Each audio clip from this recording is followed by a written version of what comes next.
Seja bem-vindo a mais uma aula da disciplina de Teoria da Argumentação Jurídica.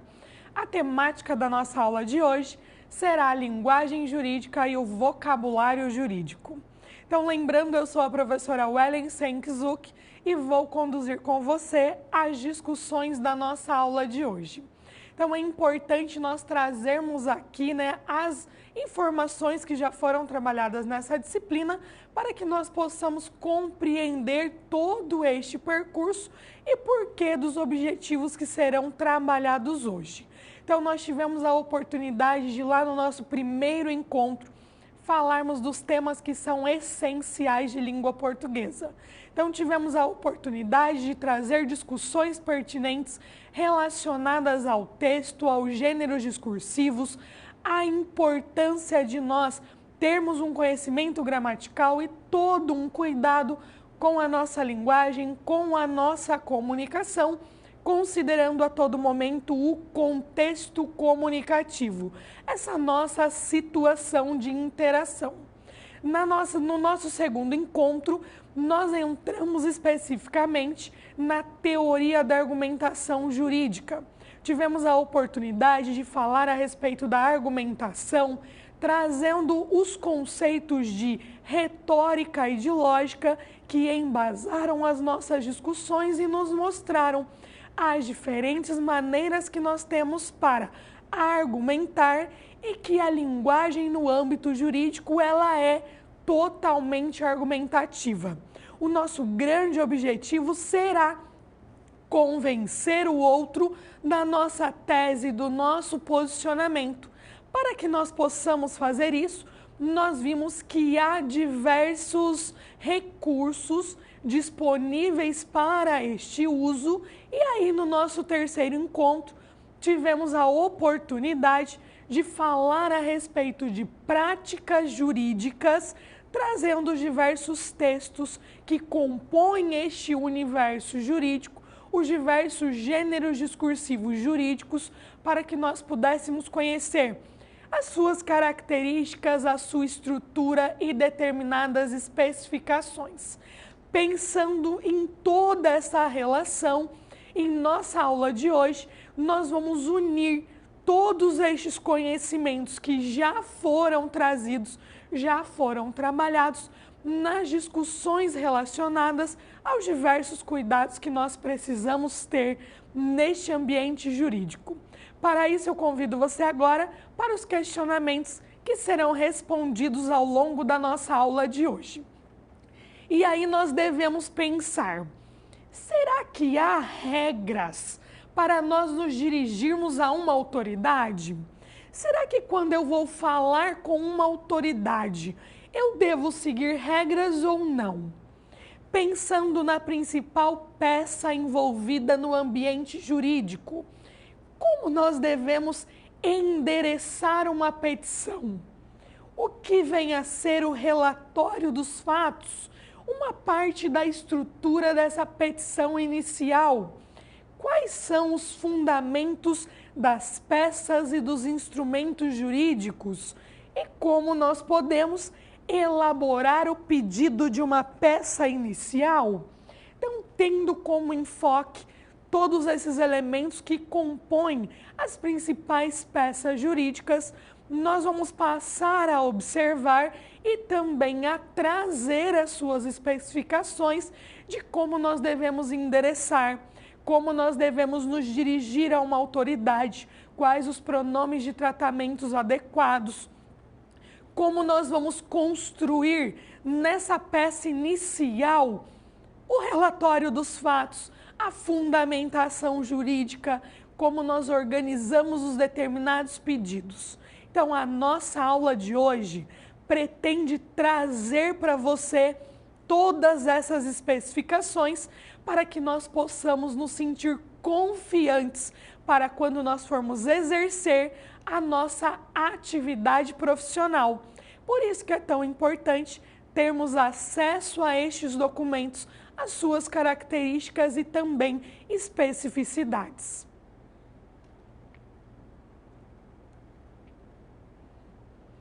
Quando nós pensamos em um processo judicial, logo nos vem à mente o texto, documento jurídico chamado petição inicial. E aí nós vamos produzir este documento e nós devemos endereçá-lo à pessoa responsável, à autoridade responsável por aquele documento, que receberá este documento. Parece fácil ou simples quando nós pensamos assim: o texto está produzido, já o desenvolvi e agora eu vou simplesmente endereçá-lo à autoridade competente. Mas como é que eu sei qual é a autoridade competente? Se este documento será enviado, endereçado a ela por meio de uma carta, por meio dessa escrita, como que eu faço este endereçamento? Se nós estivermos em uma situação comunicativa face a face, como eu me dirijo a esta autoridade? Então, são diversas questões que estão relacionadas a este universo e irão fazer parte do endereçamento desta petição inicial. E é nos preocupando com essas questões que nós vamos passar agora a identificar quais caminhos devem ser percorridos para que nós possamos fazer o endereçamento correto dentro de cada uma das nossas situações. Vamos conhecer então. Nós temos aqui endereçamento de petições. Primeiro, nós devemos ter em mente que o endereçamento, ele é responsável por garantir que a sua petição chegue ao responsável por analisar o seu pleito ou o seu pedido. Então, é de tamanha relevância que a gente faça o endereçamento correto da nossa petição. Afinal, se nós fizermos o endereçamento incorreto, isso pode resultar na não apreciação e também nós podemos, caso o juízo competente não receba este documento, nós podemos também ter perdas de prazos processuais. Por isso que é fundamental que a gente faça uma análise e identifique exatamente para qual juízo competente a nossa petição deverá ser encaminhada. Por isso que nós devemos ter em mente que endereçar é o ato realizado pelo autor da petição ao delimitar o órgão, o juízo, o tribunal ou autoridade, observando as particularidades do instrumento jurídico, a norma aplicável e também o caso concreto. E aí nós precisamos ter em mente que, antes de nós realizarmos este endereçamento, nós vamos precisar analisar a competência. É importantíssimo que a gente faça essa análise antes do endereçamento, porque a competência vai nos determinar, vai nos direcionar qual será o juízo competente que irá julgar o meu caso em questão. Por isso que é tão importante nós sabermos a respeito da competência. Vamos conhecer. Então, a competência trata-se é estabelecida em lei e determina os limites do poder de julgar. E aí nós teremos, portanto, antes do endereçamento, nós vamos olhar a competência para que nós podemos verificar qual será o órgão, qual será o juízo competente para analisar a nossa petição inicial. Então, esta demarcação está no novo Código de Processo Civil, na Lei número 13.105 de 2015. E aí nós vamos ver que a competência é essa limitação do exercício da jurisdição atribuída a cada órgão ou grupo de órgãos jurisdicional. Então, cada órgão terá sua competência. Portanto, é a partir da competência que você saberá para onde endereçar a sua petição.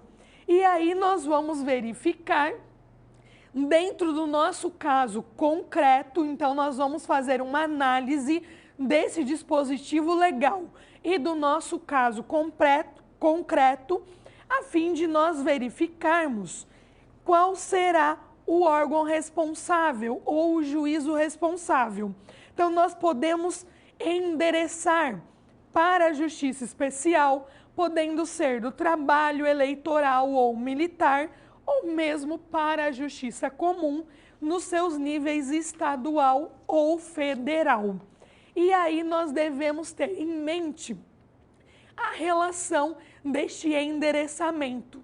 Então, eu já analisei, já fui até esse dispositivo legal, já fiz a análise e identifiquei a competência, logo vou direcionar este endereçamento. Mas aí nos surge uma nova dúvida. Nós vamos endereçar essa petição inicial ao juiz ou ao juízo?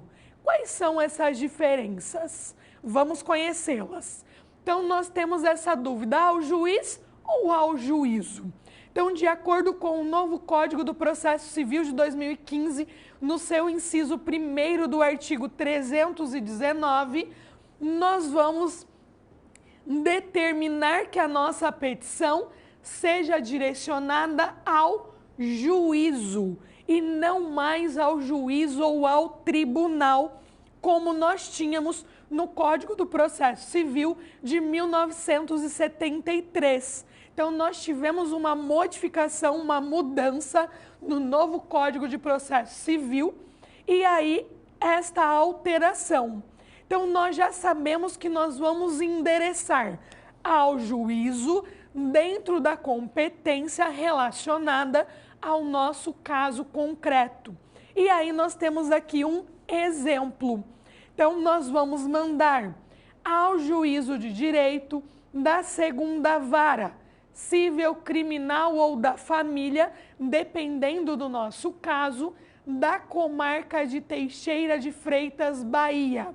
Então, é importante nós termos aqui, que aqui nós temos um exemplo deste endereçamento e nós devemos fazer o uso aqui dos algarismos arábico com o símbolo do numeral ordinal, demarcando, portanto, qual é a vara civil, criminal ou da família e assim por diante. Então, nós devemos pensar que nós vamos endereçar ao juízo, porque juízo é a expressão que tanto pode significar foro, vara, câmara e turma, nos quais atuam o juiz, desembargador ou mesmo ministro, quanto ao próprio tribunal. Então, assim, nós conseguimos compreender a importância de nós analisarmos primeiramente qual a competência que será responsável pelo julgamento do nosso processo e aí depois nós vamos fazer este endereçamento correto, eficaz, para que nós não tenhamos nenhum problema com relação a esta petição inicial.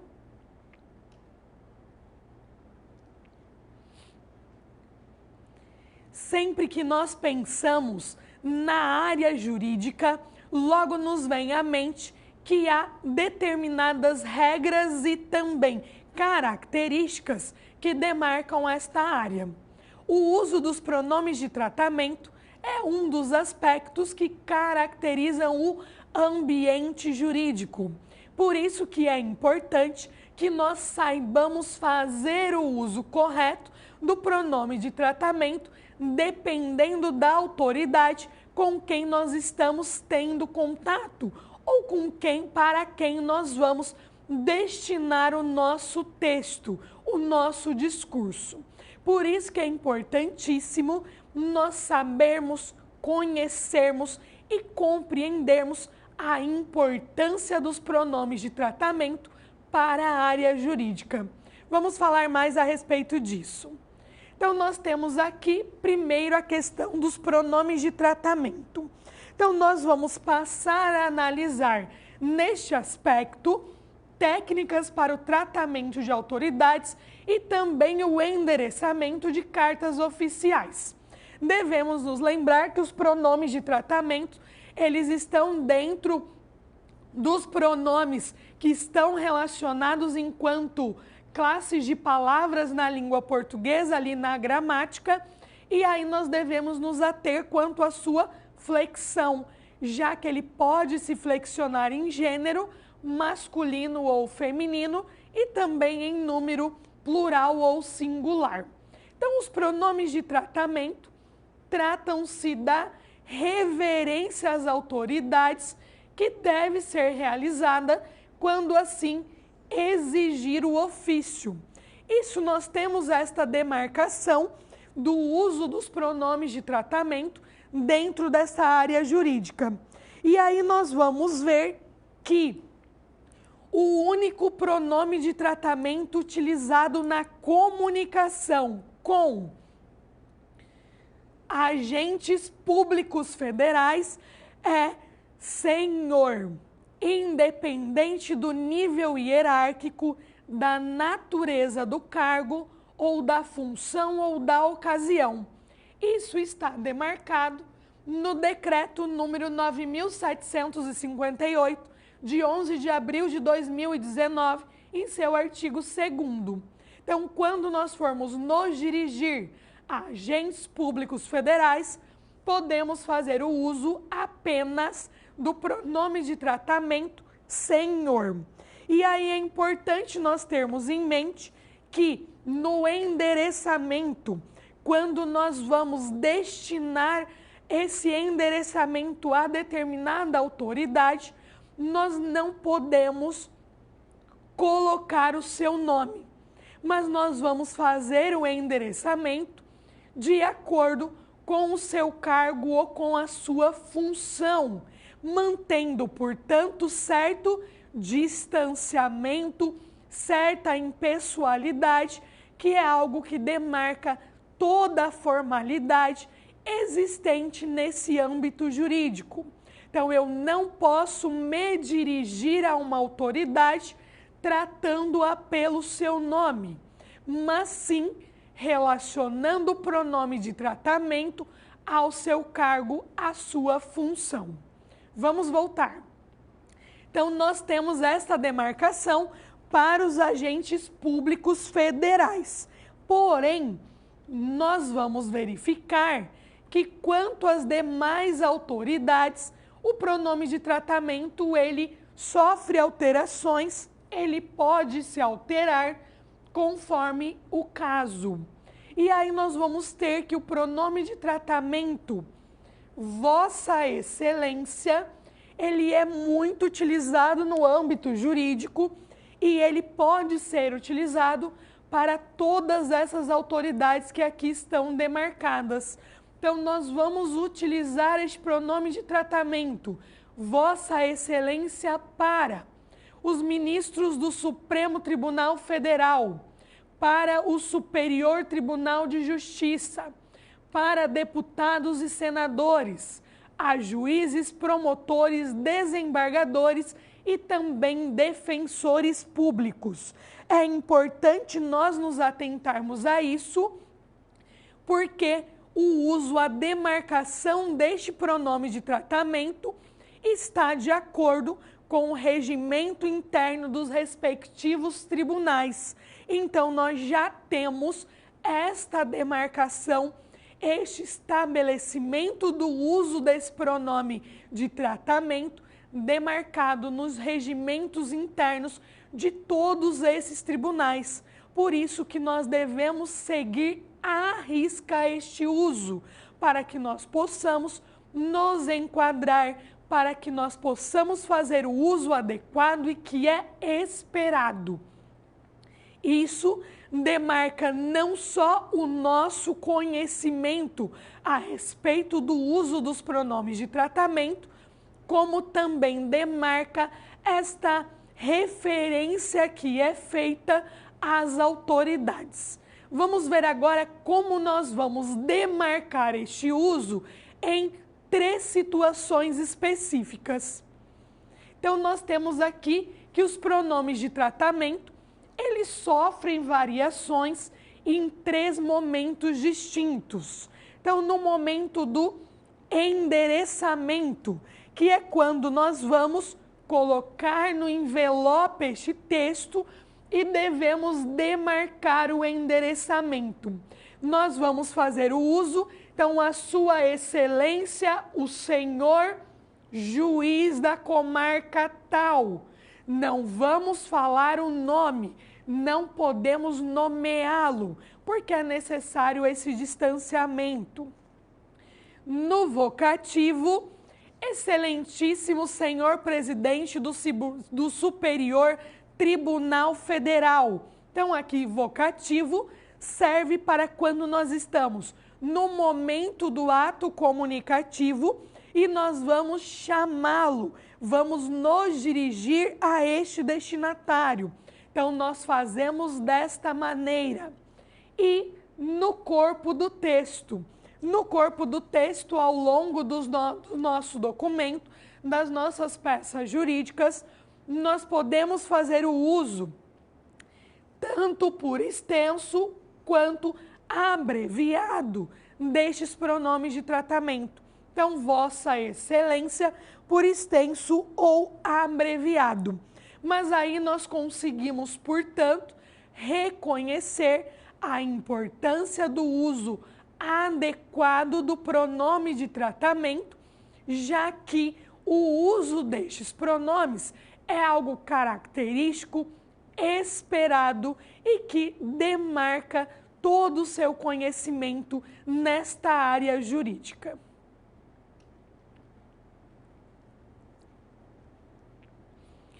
Quando nós vamos produzir um documento pensando em um caso concreto, nós vamos inicialmente fazer uma petição inicial.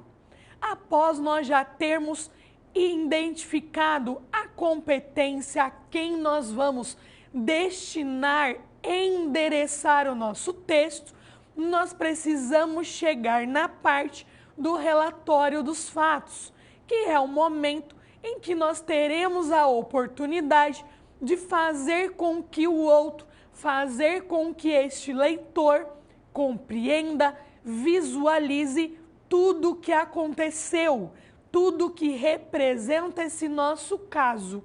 Por isso que é tão importante nós sabermos como construir esta etapa de uma petição inicial. Vamos falar mais a respeito dela. Então, nós temos aqui relatório dos fatos. Então, ele é visto como um dos requisitos essenciais. Trata-se do efeito jurídico que decorre de um acontecimento ou da sequência destes. Sua narrativa deverá ter o poder de reconstituir na mente do leitor a situação que está sendo discutida no processo. Por isso que nós demarcamos que esse item essencial e as informações a respeito do relatório dos fatos está no inciso 3 do artigo 319 do Código de Processo Civil. E aí nós vamos ter em mente que o domínio desta habilidade lhe trará facilidade na comunicação processual, pois uma exposição sequencialmente lógica, coesa e coerente, fundada na argumentação jurídica, possibilitará ao leitor um melhor entendimento dos fatos. Então, é importantíssimo que a gente consiga redigir muito bem esta etapa dentro da petição inicial. Então, é importante que a gente aprenda a redigir, porque aqui nós teremos as razões de fatos e os fundamentos em que se baseiam os pedidos que serão apresentados nesta petição inicial. É preciso termos em mente que aqui no relatório dos fatos nós não precisamos nos alongar demais, produzir um texto muito extenso, porque nós precisamos trabalhar com a concisão, com essa coerência, trazendo e demarcando quais são as informações essenciais para o caso em específico.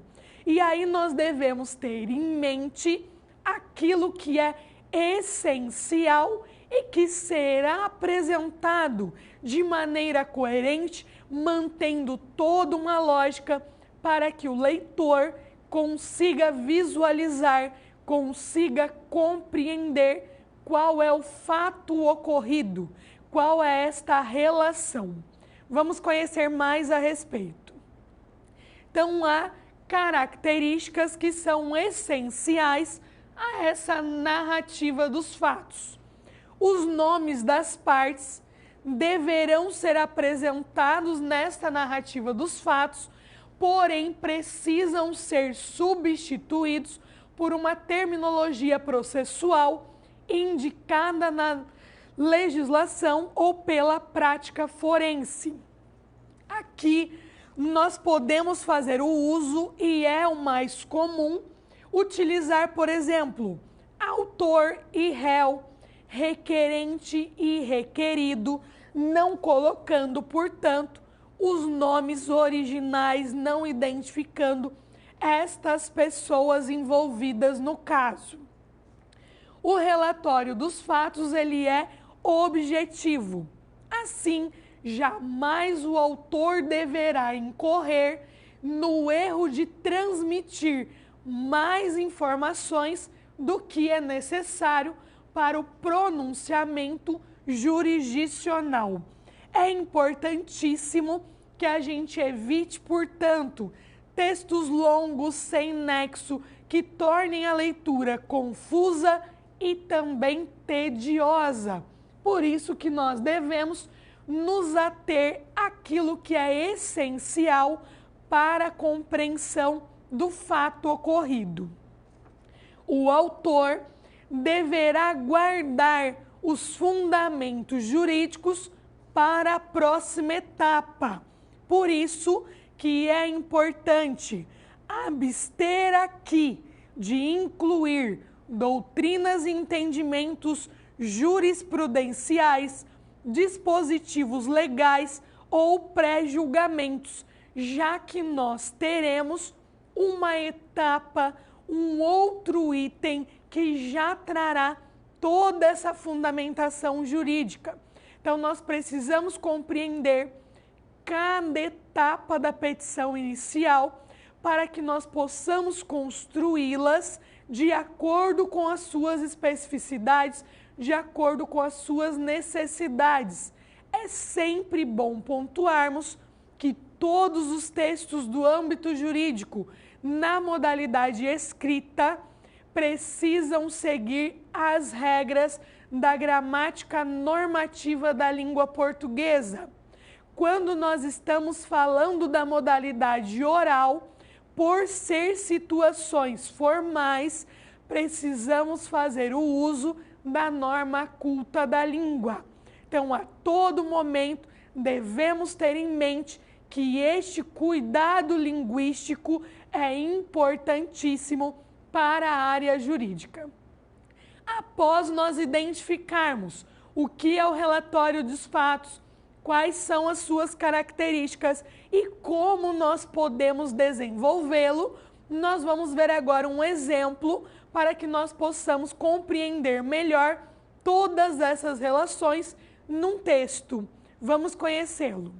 Então, nós temos um exemplo de como relatar os fatos. E aí nós temos aqui: o requerente adquiriu na loja requerida o produto sofá de 9 lugares com assento retrátil e encosto reclinável no importe de R$ 1.799, conforme nota fiscal anexa, anexo 3.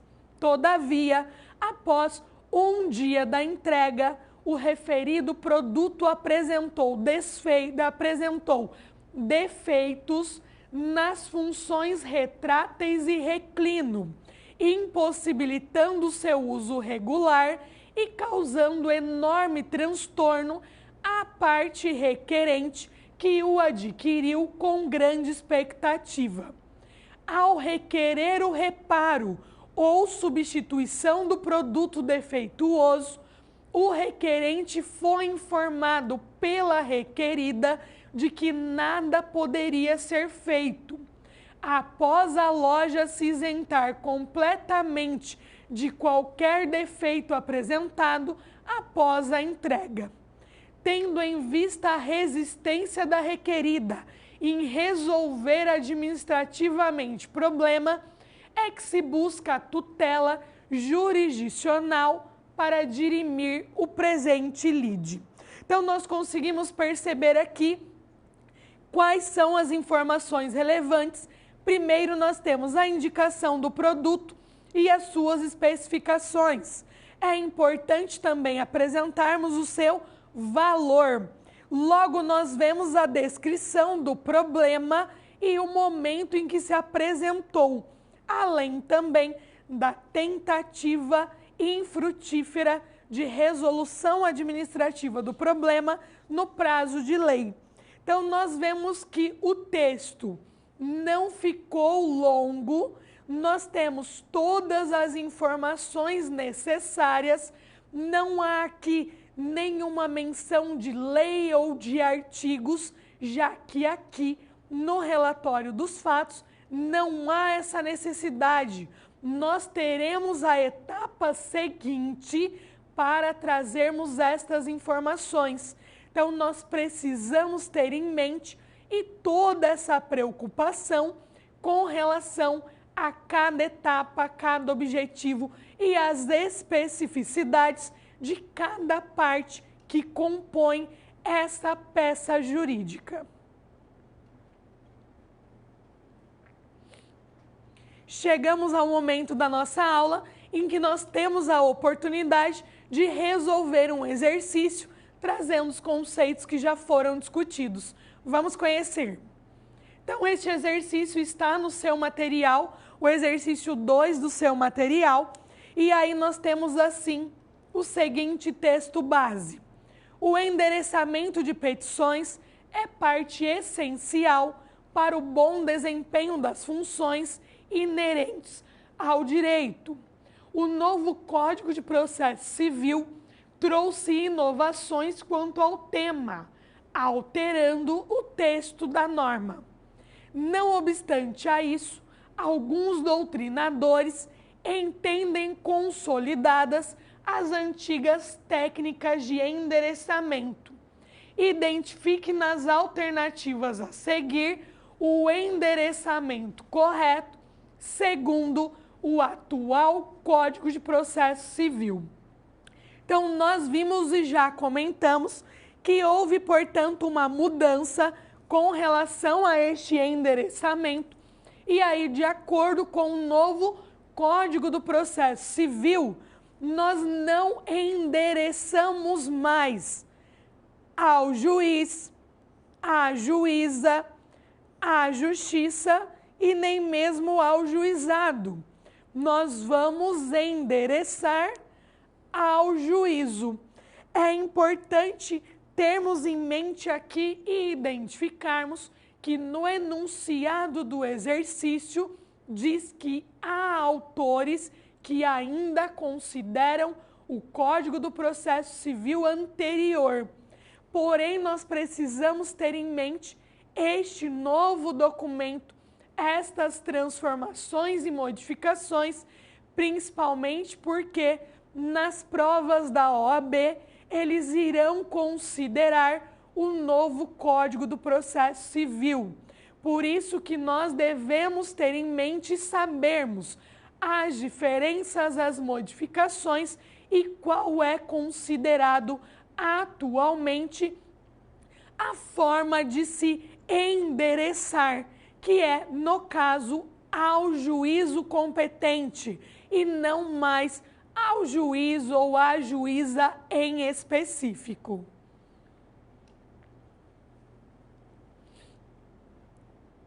Chegamos à primeira atividade de interação da nossa aula de hoje. Vamos conhecê-la. Então, eu sempre trago um questionamento nessa atividade de interação para que nós possamos parar e refletir a respeito dos assuntos que foram trabalhados na aula. Então, sobre esses textos jurídicos, qual a importância em ter domínio dos textos jurídicos? Reflita a respeito desta questão que eu já volto.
É importantíssimo que a gente tenha o domínio dos mais diversos textos que estão e são utilizados no âmbito jurídico. Afinal, quando nós vamos produzi-los, nós precisaremos seguir os seus objetivos, qual é o intuito daquele gênero discursivo jurídico, qual é a sua estrutura, as suas especificidades, para que nós possamos realmente construir um texto seguindo todas essas informações. Isso é primordial, totalmente necessário. Por isso que é importantíssimo que a gente tenha a oportunidade de conhecer para depois reconhecermos os diversos gêneros do discurso que estão envolvidos nesse âmbito jurídico. E aí nós vamos percebendo que, inicialmente, nós poderemos ter certas dificuldades em produzi-los, já que nós não conhecemos todas as suas características e estrutura.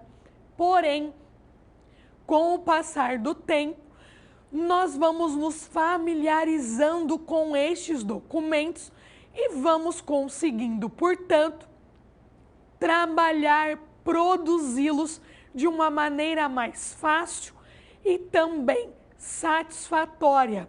Por isso que é importantíssimo termos em mente que, se eu desconheço, se eu tenho dificuldades com determinado gênero do discurso, o que eu tenho que fazer é pesquisar, buscar informações a seu respeito.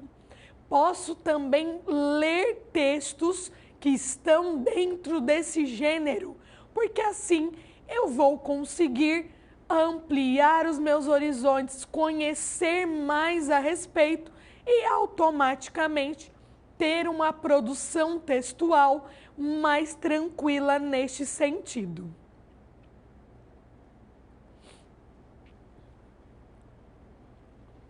Quando nós vamos trabalhar em um processo jurídico, nós vamos fazer a nossa primeira peça, petição inicial. Depois que nós já descobrimos a competência, o endereçamento, produzimos o relatório dos fatos, nós vamos precisar fundamentar essa nossa petição inicial, a fim de que nós possamos realmente demonstrar que nossa discussão está amparada por lei, amparada por doutrinas e que depois os pedidos poderão ser considerados, já que nós apresentamos toda uma fundamentação jurídica que convenceu, persuadiu o outro.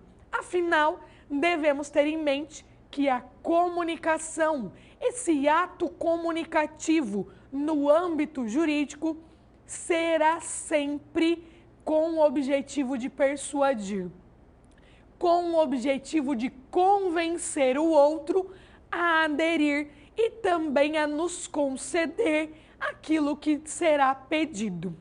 Pensando nesta parte da fundamentação jurídica, nós vamos conhecer qual é a sua importância e também de que maneira nós podemos construí-la. Vamos conhecer. Então, nós temos aqui fundamentos de peças e instrumentos jurídicos. A primeira frase que vem à nossa mente é: os juízes conhecem o direito. Será que porque os juízes conhecem o direito, não há necessidade de eu fundamentar a minha petição inicial? Será que porque eles conhecem, o fato de eu apresentar leis e doutrinas será algo redundante? Não. Eles conhecem, mas eles esperam e vão buscar a sua identificação nos usos, no seu direcionamento de como você traz essas leis e essas doutrinas para o seu caso concreto. Como você consegue respaldar os seus pedidos seguindo, portanto, a legislação. Então, por mais que os juízes conheçam, eles esperam e é um item fundamental, indispensável na sua petição inicial, essa fundamentação jurídica. Vamos conhecer mais. Então, todavia, mesmo que os juízes conheçam o direito, no que tange aos requisitos essenciais da petição, não é possível se furtar a indicar na petição os fundamentos jurídicos em que se baseiam os pedidos. Então, não é um item opcional, é um item obrigatório. Não é dispensável, já que aqui nós vamos conseguir trazer um motivo pelo qual os pedidos devem ser atendidos pelo juízo. É aqui na fundamentação jurídica que nós vamos conseguir expor o direito abstrato inerente aos fatos nessa petição ou em um instrumento jurídico. Pensando nisso, nós temos características que são essenciais neste tópico da petição inicial e nós precisamos identificá-los, já que é comum que os argumentos sejam sempre apresentados seguindo uma mesma ordem. Então, essas características essenciais pretendem evidenciar a existência de norma regulamentadora. Então, é aqui na fundamentação jurídica que nós vamos apresentar os nossos argumentos, que nós vamos respaldar toda a nossa discussão e, claro, também evidenciar o motivo de nós termos entrado com esse pedido, de nós termos iniciado o processo. E aí nós vamos seguir os argumentos, eles vão seguir esta ordem normalmente. Premissa maior, premissa menor e a linha de convencimento. Primeiro, nós precisamos compreender que a premissa trata-se da ideia central. Então, será a ideia central maior. Neste primeiro momento, nós vamos apresentar o direito abstrato, trazendo, portanto, leis, teses ou entendimentos jurisprudenciais. Após nós termos feito esta apresentação, na premissa menor, nós vamos relacionar os fatos e o direito apresentado. Então, nós vamos conseguir trazer, exemplificar que este direito abstrato está sendo apresentado porque o fato traz determinada questão. Então, nós vamos trazer a relação entre o direito abstrato e o nosso caso em específico. Por último, na linha de convencimento, nós vamos afirmar o direito inerente ao cliente em decorrência do resultado de ação ou de omissão regulados pela norma brasileira com a indicação das provas do fato. E aí nós somos direcionados que não é necessário incluir inúmeras jurisprudências sobre o caso, sob pena de tornar a leitura cansativa e prejudicar o interesse do leitor na avaliação da argumentação disposta. É importante nós termos em mente que esta fundamentação jurídica é apenas uma das etapas de uma petição inicial. Não é um documento completo, mas é um item que faz parte desta petição inicial. Então, se nós nos alongarmos demais nesse item, a petição inicial como um todo ficará muito extensa. E não é interessante documentos que são apresentados muito longos, porque além de cansativos, nós também podemos incorrer ao erro de nos perdermos, não sermos coerentes. Por isso que é tão importante nessa área jurídica nós sermos concisos, objetivos, trabalhando com os elementos que são essenciais. Não precisamos aqui demonstrar que nós temos um grande conhecimento a respeito das leis, a respeito das normativas. Não, nós precisamos mostrar que há leis que amparam todo o nosso pedido, que amparam as nossas discussões. Por isso elas estão aqui apresentadas. Não há necessidade, portanto, de nos alongarmos demais. Vamos voltar. Aqui nós temos um exemplo de como redigir, portanto, esta fundamentação jurídica, apresentando premissa maior, premissa menor e também a linha de convencimento. Então, nós temos assim: é sabido que a legislação defende o consumidor contra vícios e defeitos dos produtos, conforme inteligência dos artigos 12 e 13 do Código de Defesa do Consumidor, que preconizam ser os comerciantes responsáveis por reparar o dano sofrido pelo consumidor quando o fabricante não puder ser identificado. Verifica-se excelência no caso concreto que o autor teve o seu direito suprimido, pois ao comprar um produto novo com apenas um dia de uso, identificou defeitos que lhe reduzem as funções e lhe diminuem o valor, tornando o produto impróprio para o uso em sua totalidade. Portanto, considerando a qualidade de consumidor em que se apresenta o autor, nota fiscal de compra anexa, bem como a proteção legal contra os danos causados pelo réu e sua respectiva obrigação de repará-los, é que se pleiteia a indenização por danos materiais e morais na presente ação. Então, assim, nós conseguimos perceber por meio deste exemplo a estrutura argumentativa que é comum em um texto que não está longo, não tornou-se cansativa a sua leitura e que nós conseguimos, portanto, apresentar toda essa fundamentação jurídica e relacionar essa fundamentação jurídica ao caso em questão, a este caso concreto.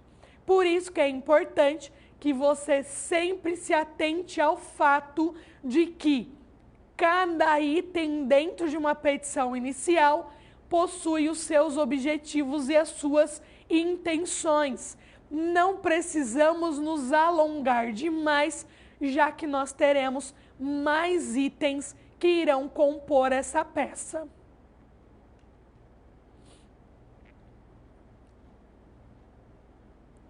A petição inicial apresenta diversos itens dentro da sua estruturação e os pedidos tratam-se de um desses itens. Podemos dizer também que é um dos itens essenciais, totalmente indispensáveis, já que nós precisamos deixar muito claro aquilo que se pretende com esta ação.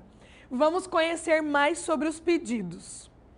Então, o pedido é a exposição dos objetivos pretendidos pela parte com a propositura da demanda. Trata-se de um componente essencial da petição inicial, sendo fundamental para atingir o escopo da ação. Porém, é preciso cautela ao formular os pedidos da ação, porque nós precisamos ter em mente todas as relações envolvidas para depois definirmos quais serão os pedidos. É totalmente dispensável que o pedido seja acompanhado de fundamentação jurídica, já que há um item específico dentro da petição inicial que já apresentará toda essa fundamentação jurídica. Então, o pedido, ele é caracterizado como a parte que cabe apenas ao magistrado avaliar a sua concessão ou não.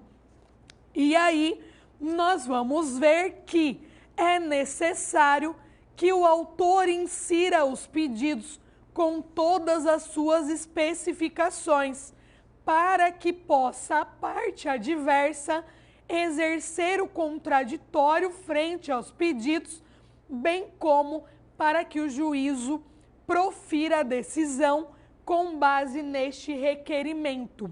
E aí nós temos tipos de pedidos distintos. Então, o pedido ele pode ser certo e determinado. E aí ele se divide em imediato e mediato. No pedido imediato, nós teremos o pedido declaratório, que é quando nós vamos declarar algo sobre um bem tutelado.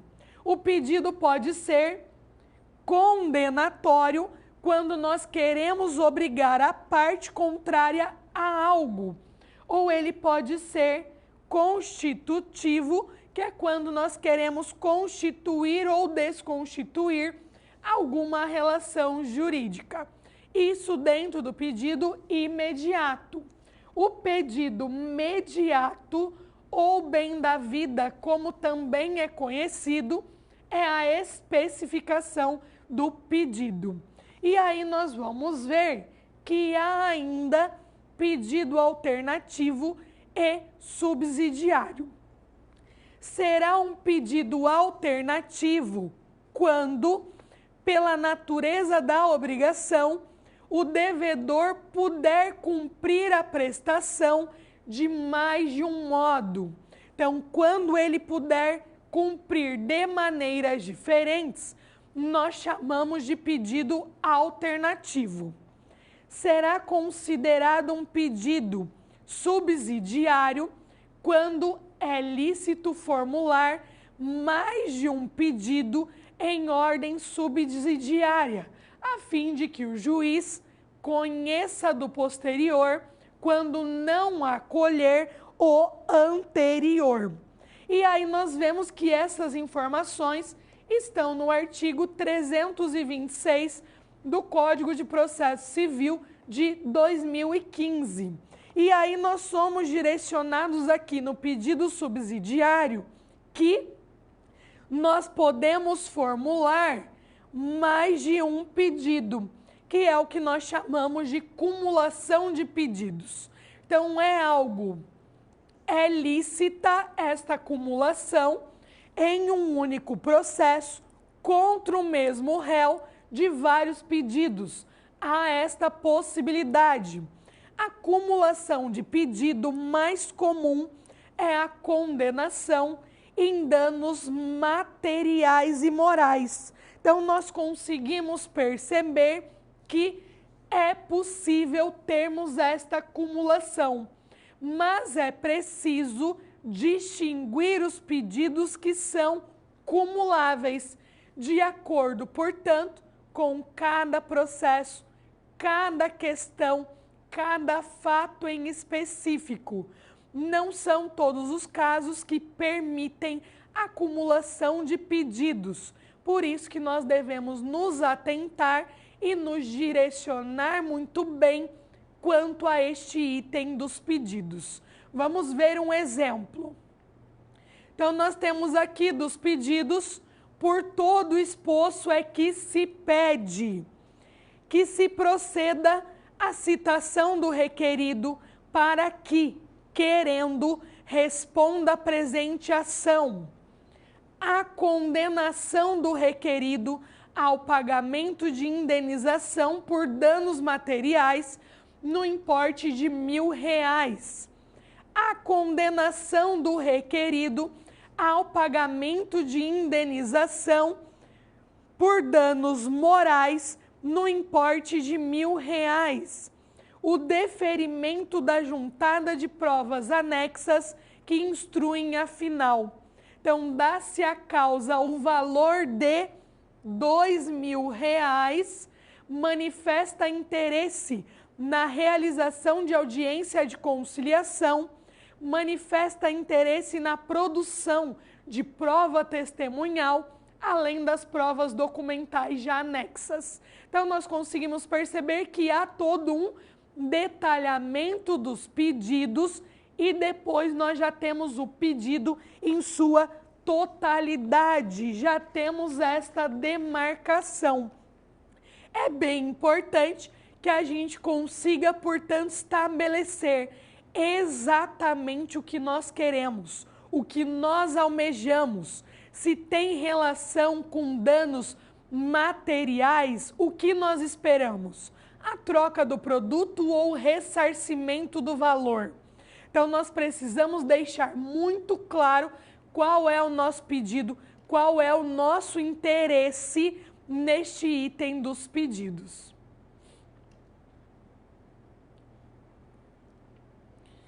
Há, dentro da petição inicial, lá na parte do fecho, o item chamado dispositivo. Vamos conhecê-lo. Então, o dispositivo trata-se da manifestação do juiz por meio das decisões ou da sentença propriamente dita. Então, o dispositivo, de acordo com o dicionário jurídico da Academia Brasileira de Letras Jurídicas, trata-se, portanto, de parte ou fecho da sentença em que o juiz profere sua decisão em torno do litígio. É algo decisório.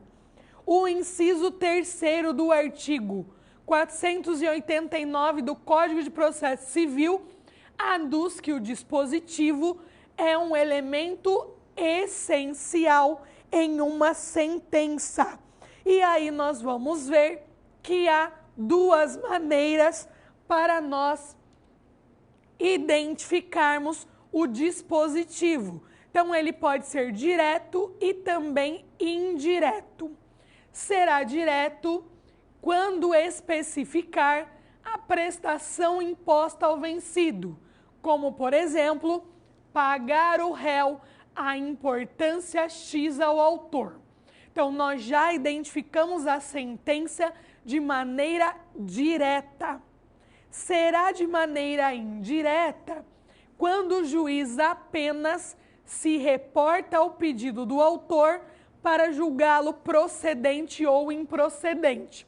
Se ele julga procedente, ele vai conceder todos os pedidos que foram trazidos por este autor.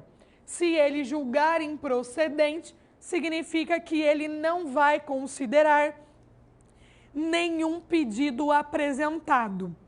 Então, é certo afirmar que, por mais bem fundamentada que seja uma sentença, se nela não houver a parte dispositiva, jamais surtirá efeitos na relação jurídica posta em análise, sendo inclusive considerada nula, já que trata-se, portanto, de um elemento essencial.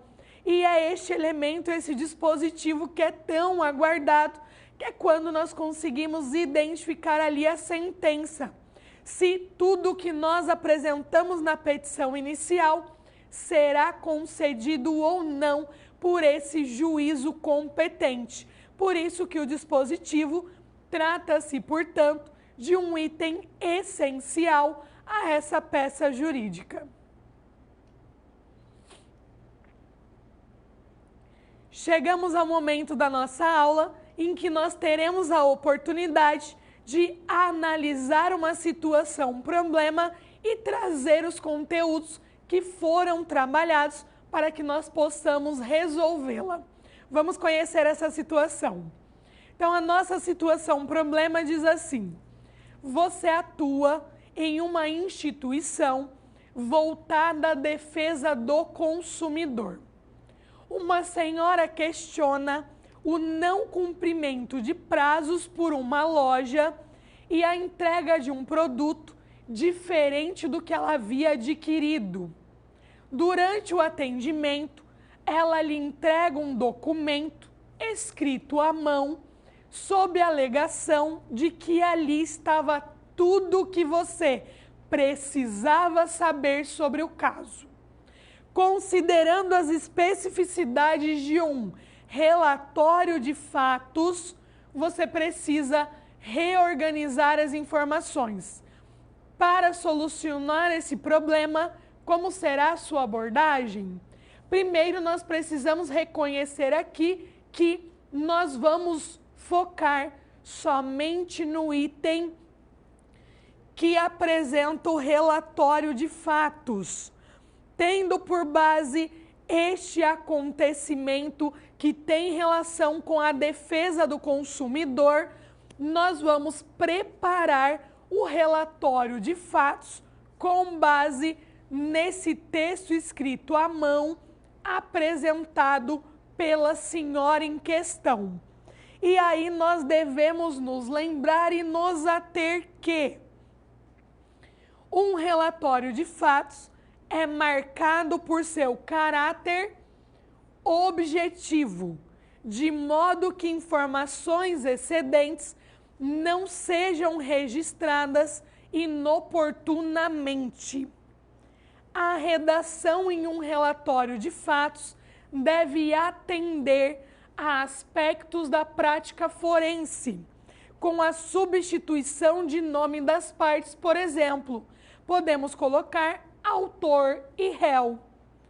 Uma ação judicial pautada em fatos segue uma série de etapas, o que evidencia a necessidade de certas informações serem preservadas para as fases subsequentes, como, por exemplo, não há necessidade aqui de nós fundamentarmos juridicamente, já que depois nós teremos essa etapa na petição inicial.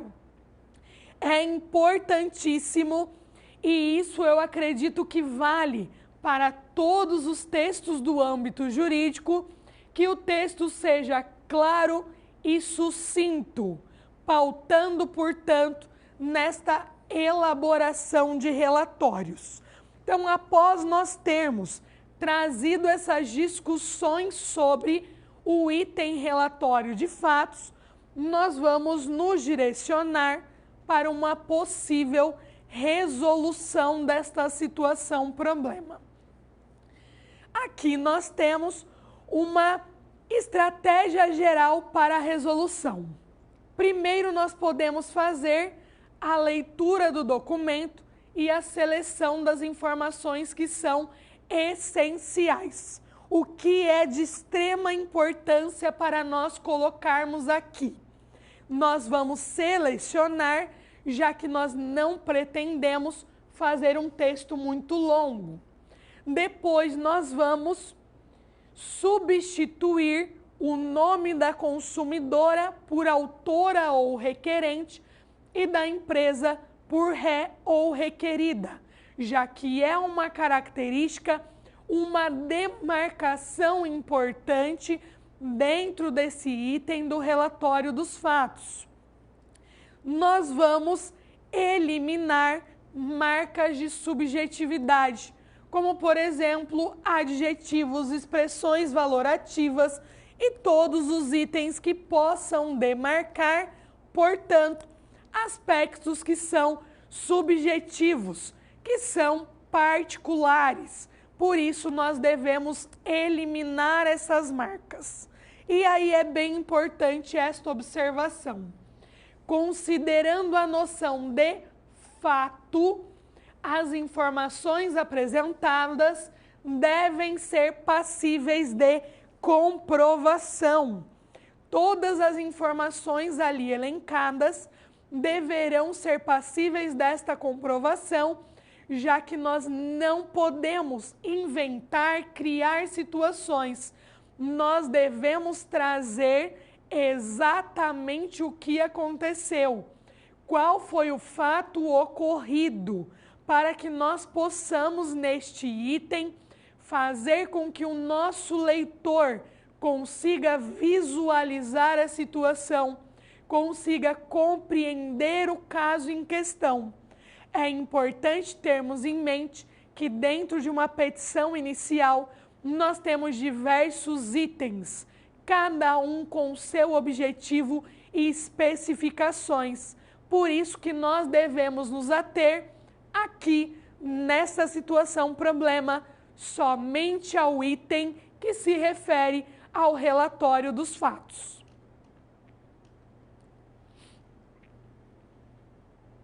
Chegamos aqui na nossa segunda interação da aula de hoje. Vamos conhecê-la. Então, sobre os pedidos presentes na petição inicial, por que é necessário ter cautela quanto aos pedidos? Reflita a respeito dessa questão, que eu já volto.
Neste item, é necessário termos cautela, primeiramente, pela questão de se tratar de um item em que nós iremos apresentar esses pedidos de maneira sucinta. Portanto, isso exige uma tecnicidade a respeito da elaboração, da organização e de como nós vamos apresentar esses pedidos. Também é importante termos em mente que o pedido ele precisa ter total relação com o fato, com este fato concreto. E às vezes nós precisamos dessa cautela para que a gente não exagere quanto ao pedido. Afinal, o nosso grande objetivo é que ele seja concedido.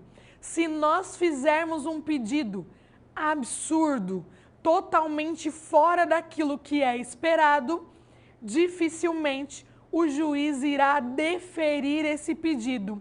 Por isso que é importante nós termos cautela, equilíbrio, termos em mente aquilo que realmente é necessário, aquilo que seria um direito concedido, para que nós possamos atingir o nosso grande objetivo, que é o deferimento deste pedido.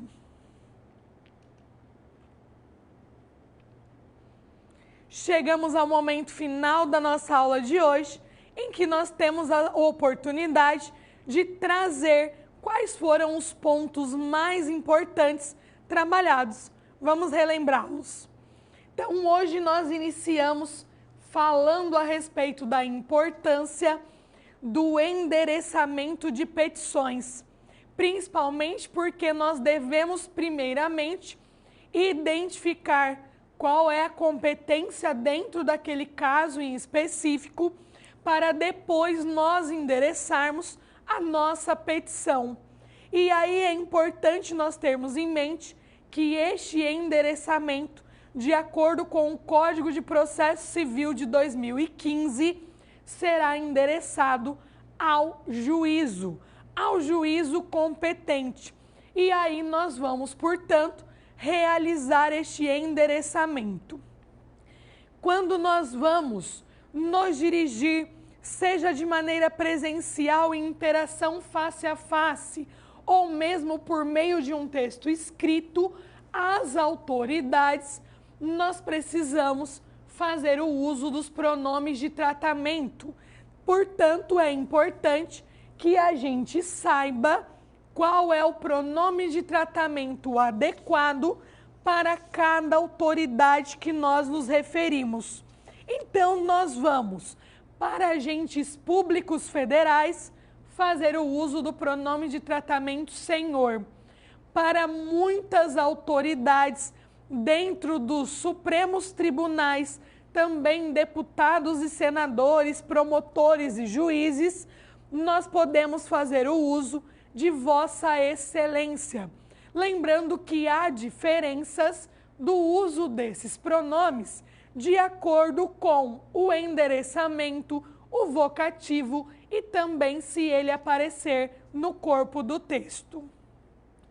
O relatório dos fatos é um item muito importante na petição inicial, porque aqui nós teremos toda a narração dos fatos ocorridos. Então, nós precisaremos fazer com que o outro consiga visualizar estes acontecimentos. Porém, é importante sermos sucintos, trabalhando, portanto, com aspectos de objetividade. Nos fundamentos de peças e instrumentos jurídicos, nós vimos que é um item muito importante que apresentará os direitos, o direito abstrato, leis, jurisprudências, tudo aquilo que poderá respaldar a nossa argumentação. Os pedidos trata-se de um item importantíssimo, já que aqui nós vamos descrever, vamos apresentar essas informações para que nós podemos ter o deferimento, que a sentença aparecerá no item do dispositivo. Então, assim, nós conseguimos perceber na aula de hoje todos os elementos que são importantes para e que compõem esta nossa petição inicial. E aí é importante nós termos em mente também a relação de todas as discussões que nós tivemos ao longo da nossa disciplina. E é pensando nessas discussões que eu aproveito aqui, já que hoje é a nossa última aula, nós vamos encerrar essa disciplina para mostrar e agradecer as constantes participações de vocês na nossa ferramenta do Padlet. Vamos lá verificar. Então, nós utilizamos ao longo dessa disciplina, nós tivemos a oportunidade de irmos construindo este nosso arquivo, trazendo diversas informações a cada aula. Então, nós tivemos aqui um complemento das aulas atividade, já que nós tínhamos atividades na folha disponibilizada e também aqui nesta ferramenta. Então, nós tínhamos atividades na aula atividade 1, diversos materiais disponíveis para essa aula atividade. Na aula atividade 2, da mesma maneira, com discussões e conteúdos e também materiais disponibilizados para a aula. Na nossa aula atividade 3, aconteceu da mesma maneira. Tivemos aqui a oportunidade de ampliar as nossas discussões e também termos acesso a outros materiais. E o mesmo acontece com a nossa aula atividade 4, destinada à nossa aula de hoje. Então, nós temos aqui uma atividade que ficará aberta, na verdade, o nosso Padlet ficará aberto, disponível durante todo o semestre. Fique à vontade para participar aqui das interações, ter acesso a esses materiais se você ainda não baixou e também ter a oportunidade de avaliar a nossa disciplina, trazendo, portanto, um feedback, apontamentos relacionados aos pontos que você julgou que foram produtivos para a sua aprendizagem e também itens que podem ser melhorados. Então, assim, eu finalizo a nossa disciplina, agradeço imensamente pelas interações, pelas participações, desejo a vocês excelentes estudos e até uma próxima. Tchau, tchau!